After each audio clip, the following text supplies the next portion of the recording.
Greetings and welcome to episode 46 of Bible 180, 180 episodes through the Bible from Genesis to Revelation. We are on Psalm 23, part 3.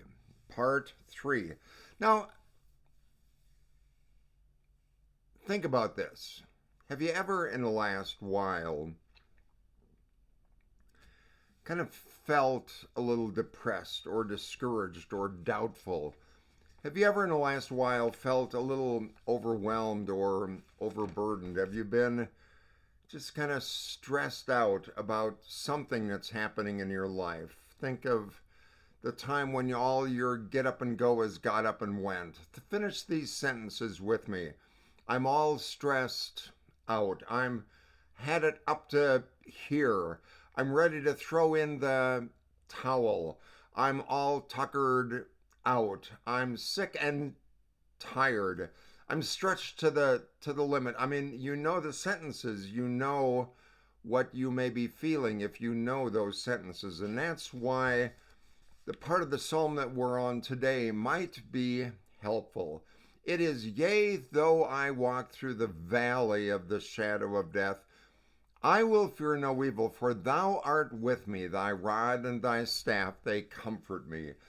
Getting through dark times is so incredibly important for all of us. It was true for David and it's true for us. Yea, though I walk through the valley of the shadow of death, I'll fear no evil, for thou art with me. Thy rod and thy staff, they comfort me. Now, think about shepherding in the time of Jesus.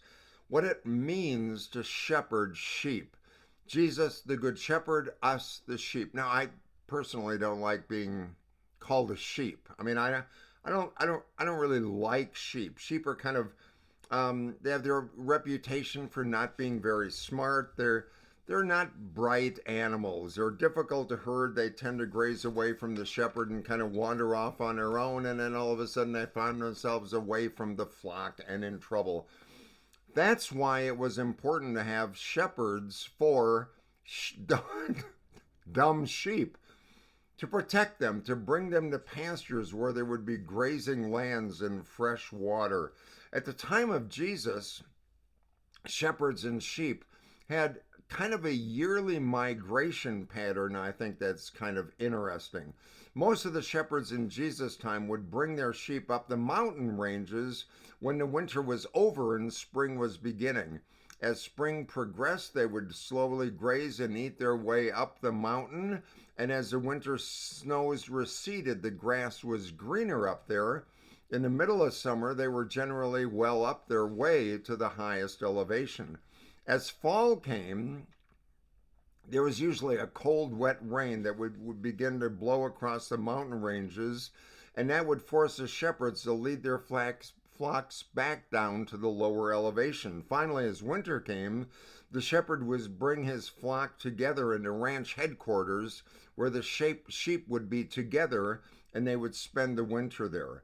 As the shepherd traveled up and down the mountains, that shepherd would carry both a rod and a staff. A rod was an offensive weapon of protection. What the shepherds at that time would do, would they go into the woods and they'd pull a young sapling out of the ground, and the base of it, which was larger than the rest, they would cut and carve and whittle down so that it was the largest part of it.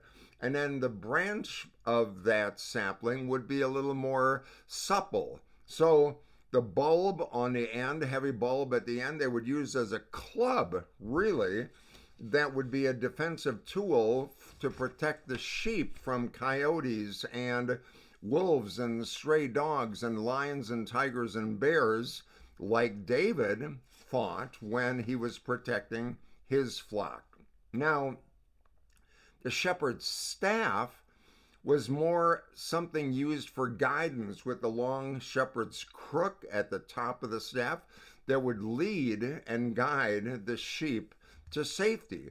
The staff was also used as a special comfort to the shepherd, which he would lean on when he's tired. That's why they say, thy rod and thy staff, they comfort me.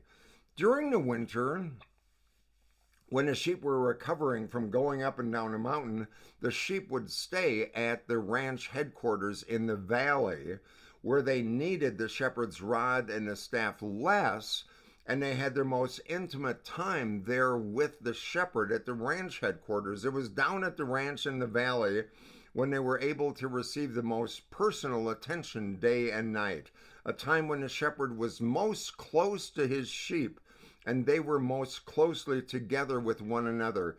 They'd been wandering up and down the mountain, but in the winter, in the valley, they were close, they were together, and the shepherd was able to spend intimate time and close time being with his sheep. Now, when the original hearers of the psalm heard about God being with God's people during the darkest valley, they thought about the closeness of God. They thought about the wintering time when the sheep would be together. They thought about the close presence of the shepherd to care for the needs of his sheep. Yea, though I walk through the darkest valley, I'll fear no evil, for thou art with me, thy rod and thy staff, they comfort me. Now, when we hear those words, we think of it in a very different context than the original hearers thought about the migration patterns, which is very different from where we live in the city or the country, but usually not with the same migration patterns as the shepherds of David's time. Usually we think, even though I walk through the valley of the shadow of death, we think of funerals, memorial services. We think of difficult times when God seems far away. Sometimes we think of this psalm when we're feeling overwhelmed and disappointed and challenged with life, with our careers, with our health, with our friends, with our relationships. Sometimes we think of this psalm that it has to do with feeling distressed and overwhelmed and overburdened. Sometimes we think of what we're going through in times of depression. Why can't I get past this feeling of what's the use of it anymore? And I think that there's a whole lot more people feeling like they're walking through dark valleys of disappointment or distress or doubt or depression. Sometimes I use the word discombobulation. Sometimes people are just plain discombobulated. It's much more prevalent, I think, than we care to admit. And I think sometimes in those times people feel more removed from God than closer to God. Sometimes we get to the point of saying, yea, though I walk through the valley of the shadow of death, we'll just stop there and sometimes leave ourselves in that dark valley. None of us are immune from the valleys of life. There are biblical principles and life lessons that we can learn, though, from those dark valleys. First, we learn from the Bible that dark valleys are inevitable and unpredictable. Inevitable, unpredictable. They're going to happen whether we know it or not, whether we like it or not. People who are good, people who are not so good, people who are successful, people who are not successful, all have happy days and not so happy days. Days that we feel really close to God and days when we feel very distant from God. Dark valleys are inevitable. They happen through life, many times one time after another, and usually oftentimes they happen after a mountaintop experience. We have a valley experience. Dark valleys are inevitable, and it's not a question of when we're going to have them because of whether we're going to have them. It's a question of when, because dark valleys are a regular part of life. They're also unpredictable. Unpredictable. You can't put a dark valley on your calendar. They are inevitable and unpredictable. They come sometimes at the worst time. I mean, when is a good time to have a bad experience? I mean, it's just not true that it's a good time to have a bad experience. But we need to remember John 16:33. Jesus says, in this world you will have trouble. But then he says, but I give you my peace, so that where I am, there you may be also. In this world, you're going to have trouble. It's the way life goes. But I give you my peace, Jesus says, so that where I am, you may be also. Same time we looked a couple episodes through Psalm 22. My God, why have you forsaken me? I find no rest. And yet at the end of the psalm, moves through the process and says, man, God, you're going to be praised until generations untold have been born. It's also, second, important to remember that dark valleys are impartial and temporary. Impartial and temporary. You don't get to escape them because you think you're a certain kind of person, or because you think you have enough faith to make it through, or that you go to church every Sunday and you pray every morning, so I'll avoid those hard times. No, you're not going to be able to escape them. They're inevitable. Having dark valleys doesn't mean you're somehow less of a person than a person who hasn't recently experienced a dark valley. They're impartial. They happen to all kinds of people, and it can bring depression, sadness, and unhealthy behaviors. But it's important to remember that the dark valleys are also not only impartial, but they're temporary. They are temporary. A dark valley is not something you want to stay in, even though I walk through.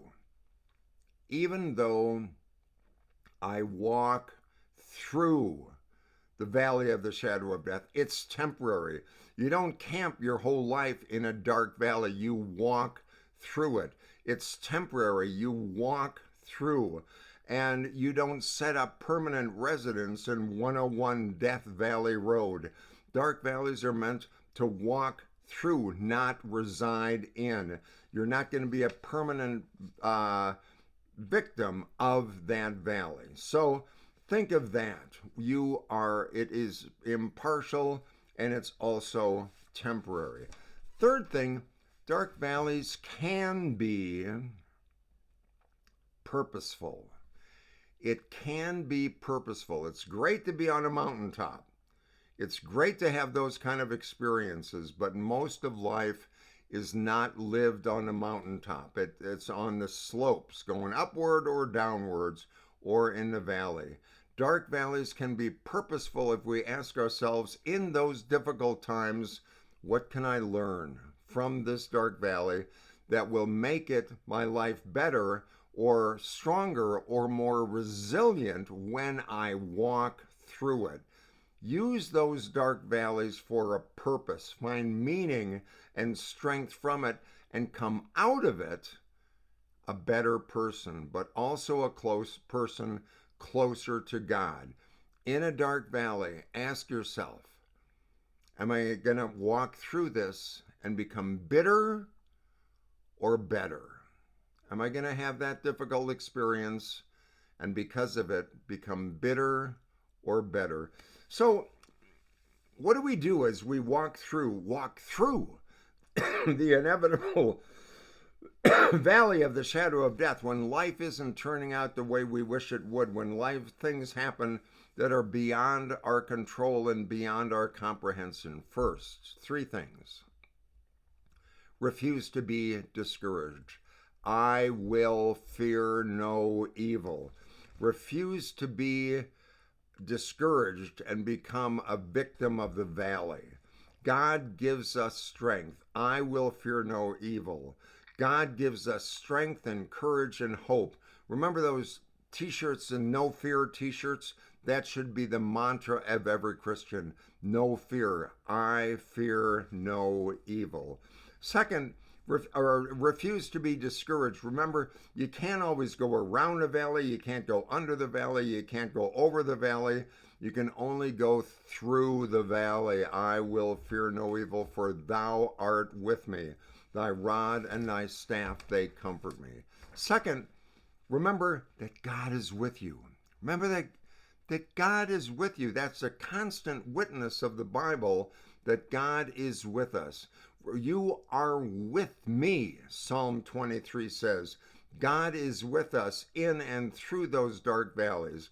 Remember what I told you at the beginning of this episode, that the shepherd being closest to the sheep was in the winter when they spent time in the valley wintering until they could get grazing again. They enjoyed the presence of the shepherd during those times. It's the same with us in our dark valleys. God is close to us. God is with us. Jesus was named Emmanuel, which means God with us. Finally, when you're going through dark valleys, remember to rely on God's protection and guidance. Thy rod and thy staff, they comfort me. The rod is an offensive weapon against things coming against us. That's how God protects us. And the staff used to guide us is our comfort. God's love is offensive and present, and it's also defensive, guiding us into the way of righteousness. This is a great psalm. I love this psalm. For thou art with me. Thou art with me. God is as approachable through prayer and as present as your every breath. God will be with you in and through and out of your deep and darkest valleys.